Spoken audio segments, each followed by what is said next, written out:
I was in a relationship with my boyfriend and we had been trying to conceive for the past year without success. After tests revealed that he was infertile, he suggested an unthinkable solution: to have his identical twin brother as the biological father of our child. Despite his brother's toxic behavior and a history of making hurtful jokes at my expense, he found this idea amusing. I'm at breaking point. I, 29-year-old female, have been with my boyfriend, 34-year-old male, Toby, for 5 years in total. For the past year, we had been trying for a baby with no luck. Eventually we went for testing. Well, I did and I'm fine, so Toby went and he is infertile. He was devastated. I was more optimistic, saying I was very open to adoption. After a few weeks, he came to me with a suggestion. Toby has an identical twin brother, Tom. And yes, he wanted to get his brother to be the biological father to our baby. The thing is, his brother is a toxic jerk. He never can get past 3 dates with a woman because he is a jerk. I've accepted that he will always be in our lives as he and Toby are very close. When I met Toby, Tom was working on the other side of the country and I didn't even meet him for 2 years in person. But Toby is different when with Tom. He's kind of toxic too. There was a point after Tom moved back that he started to make jokes about me, but they were mean. And Toby laughed and joined in. I'm normally quiet and non-confrontational, but I blew up on them and they stopped, but things have not been good between Tom and I since. So I wasn't on board with Toby's suggestion. He brought Tom home with him one night to discuss it with me. I sat and listened, and then Toby made a joke about us making the baby the old-fashioned way as it was cheaper.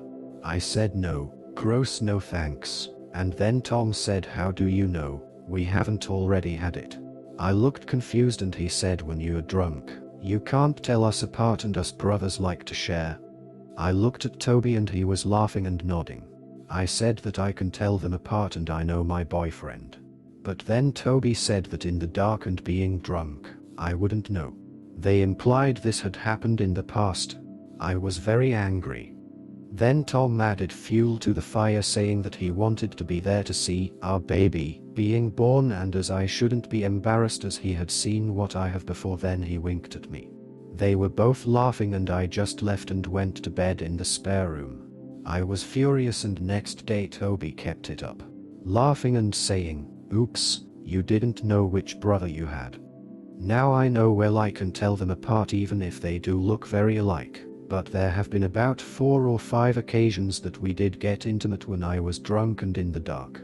Twice was in hotel rooms after friends' weddings, and the other times were just at home after hanging out with friends.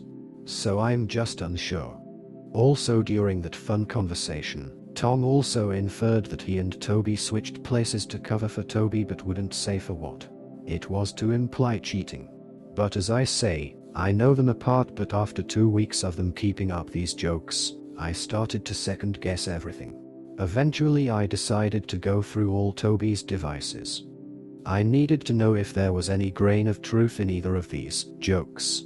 I found a text exchange on his iPad where they appeared to be discussing hiding something, but it's pretty vague and the messages don't go back very far at all. This had been eating away at me, and Toby is still keeping up this joke at this stage. Eventually, I planned to try to get his phone as I hadn't looked there as I plotted. I realized the depths of the paranoia and distress and anxiety I had sank to. The trust with Toby had just gone. And I told him straight that I was moving out to my friend's house, and that if he continued to infer that he allowed his brother to assault me without my consent, I'd be going to the police about both of them. He freaked out. He said it was just a joke and I was taking it all too seriously. I couldn't deal with him and left and went to stay with a friend. I feel I can't tell anyone why I've left him though. He is saying I'm being ridiculous and unreasonable and wants me to come home.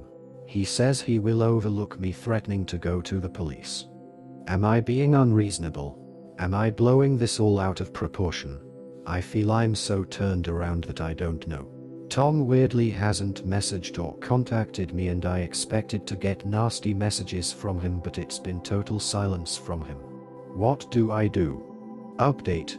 Just wanted to let you know that I couldn't get past his joke, and no matter how much we tried to talk, Toby wasn't taking any responsibility for the magnitude of what he said. It destroyed all the trust I had in him. I actually spoke to his sister and older brother, who are both low contact with the twins and their parents, and it's because of how the twins were favored over the other two. I learned a lot, and that neither twin is dominant really. It's more that they are both dominant in different areas and both can be toxic, and it's not a case of Tom leading Toby in this. So really I decided that I didn't know Toby at all and that he wasn't willing to even accept any responsibility for what he said. So to me, there was no going forward. Toby is not taking the split very well and is getting louder and more obnoxious. The surprise was a seemingly heartfelt, sincere apology from Tom, who said he knew he took it too far and that he didn't know Toby had kept the joke going. He said it wasn't even about me, but that he was enjoying having something over his brother, but that doesn't fit with what actually happened to my mind, so I don't believe him. And that's the key issue. I don't believe either of them and never will again. So that's it, I'm done.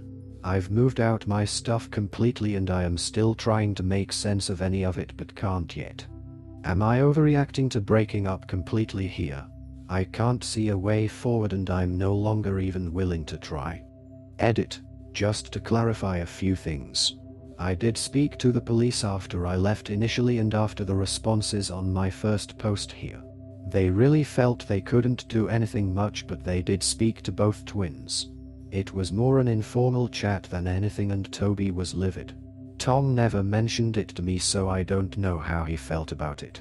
Secondly, what Tom had over on Toby is that he needed him to have a baby. But again, they were totally tag teaming on me that day, and it wasn't one of them against the other, so that was nonsense. Their parents reached out and were very angry that I took a joke so seriously. They seemed to think the most the boys were guilty of was bad taste. I spoke to the siblings after that, and even though I had met them a couple of times, I didn't really know them as they kept their distance. Their brother was very helpful in helping me to understand their dynamic, which frankly is creepy. He doesn't think they actually did share me, but only because they are complete cowards. They wouldn't do something that their parents couldn't bail them out on if need be. He says Toby is all about mind games, and looking at Toby in that new light, I could tell he was right. And that's one of the big issues here. It was the total effing with my mind and sense of reality. I had always avoided them together, but this baby thing brought them together in force, and in my face, and I got to see the true Toby. Toby is angry that I could think he would do such a thing, despite him telling me for weeks he did do exactly such a thing. He still wants to work it out, but I can't be anywhere near them. Thanks for the validation and huge wake-up call, Reddit. I've a feeling none of this would have ended well for me one way or another if I stayed. In the end, this story serves as a powerful reminder of the importance of trust and respect in relationships. What may have seemed like harmless jokes from Toby and Tom revealed a troubling dynamic that ultimately undermined the foundation of their bond. The decision to walk away was not just about leaving a toxic situation, it was an act of reclaiming one's self-worth. It highlights that prioritizing mental and emotional well-being is crucial, and sometimes the best choice is to distance ourselves from those who do not honor our value. Moving forward, it's essential to seek connections that uplift and support us, reinforcing the belief that we all deserve healthy, loving relationships.